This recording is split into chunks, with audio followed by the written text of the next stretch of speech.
ये कहानी सच्ची घटना पे आधारित है। एक कॉलेज में स्टूडेंट्स का एक ग्रुप था जिसमें 4 मेंबर्स थे। अनाया, राहुल, नेहा और इमरान। ये चारों मिलकर एक प्लान बना रहे होते हैं जिसमें वो किसी हॉन्टेड लोकेशन पे जाकर पैरानॉर्मल एक्टिविटीज़ को शूट करना और उसे सोशल मीडिया पे डाल सकें।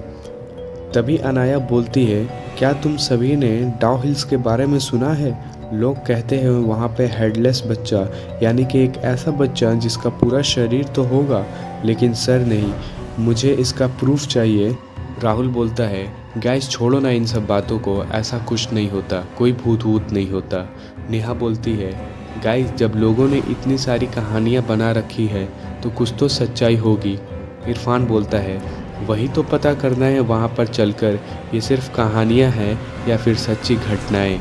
फिर बात तय हो जाती है कि कल शाम सब उस जगह पर चलेंगे। फिर उन्होंने एक कैब बुक की और निकल पड़े अपने रास्ते पे।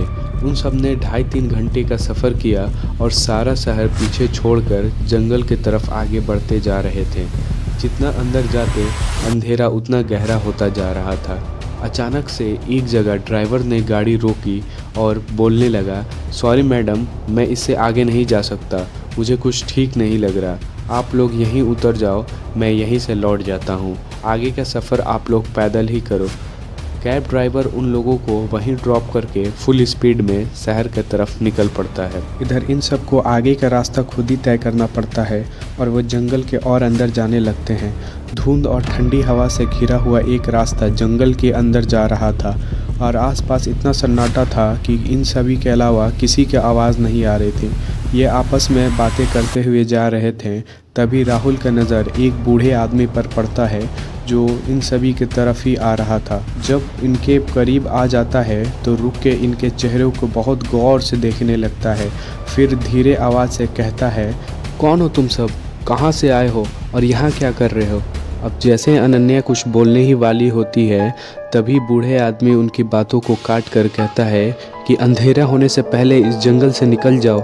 यहाँ कुछ है ऐसा जो तुम्हें देख लेगा, फिर तुम्हें जिंदा जाने नहीं देगा। ये बात बड़बड़ाता हुआ वो बूढ़ा आदमी चलने लगता है और चलते चलते कुछ ही टाइम बाद वो आंखों से ओझल हो जाता है। ये देखकर नेहा बहुत घबरा जाती है और बोलने लगती है, गाइस हम लोगों को अभी इसी वक्त इस जंगल से चले जाना चाहिए। लेकिन राहुल उसे चुप करा देता है और कहता है कि अगर हम सब आ ही गए हैं तो सच्चाई का पता करके ही जाएंगे वापस। फिर वो सब आगे बढ़ने लग जाते हैं। कुछ दूर आगे बढ़ते ही उनको एक पुराना घर दिखाई देता है जो कि खंडहर में बदल गया था। ये सब वहाँ जाने की सोचने ही लगते हैं। अभी सोच ही रहे होते हैं तभी उन लोगों को एक बच्चे की हंसने की आवाज़ सुनाई देती है। तभी नेहा बोलती है, गाइस तुम सभी ने यह आवाज़ सुनी? इमरान कहता है, आजा मैं देखता हूँ। तभी राहुल को उस घर के पिछली गेट पे कुछ दिखाई देता है जिससे उसका चेहरा एकदम सुर्ख पड़ जाता है। उसको कुछ समझ नहीं आ रहा था। वो इन सब से बताना तो चाहता था लेकिन कुछ बोल नहीं पा रहा था, जैसे किसी ने उसका गर्दन लोहे की चैन से बांध दी हो। फिर इमरान की नज़र पड़ती है और वो बोलता है, एक बच्चा स्कूल यूनिफॉर्म पहने हुए जिसका आधा शरीर मिसिंग है। इमरान जल्दी से अपना कैमरा निकालता है वीडियो शूट करने के लिए। तभी देखता है कि वो बच्चा वहाँ से गायब है। सभी डर के वहाँ से भागने लगते हैं किसी तरह भी गिरते पड़ते हुए, लेकिन वो सभी इस बात से बेखबर थे कि वो एक बहुत बुरे ट्रैप में फंस चुके हैं। वो जिस रास्ते पे भाग रहे होते हैं वो रास्ता घूम फिर के वहीं पे आकर ख़त्म होता है। अंधेरा इतना गहरा था कि सामने का कुछ दिखाई नहीं दे रहा था। अनाया का पैर एक पत्थर से टकरा जाता है जिससे वो रास्ते में ही गिर जाती है और बाकी सब आगे निकल जाते हैं। अनाया तो कुछ देर बेहोशी पड़ी रहती है, लेकिन जब उसका आँख खुलता है तो वो महसूस करती है जैसे कोई उसके कानों में फुसफुसा रहा हो। वो डर के फिर से भागने लगती है।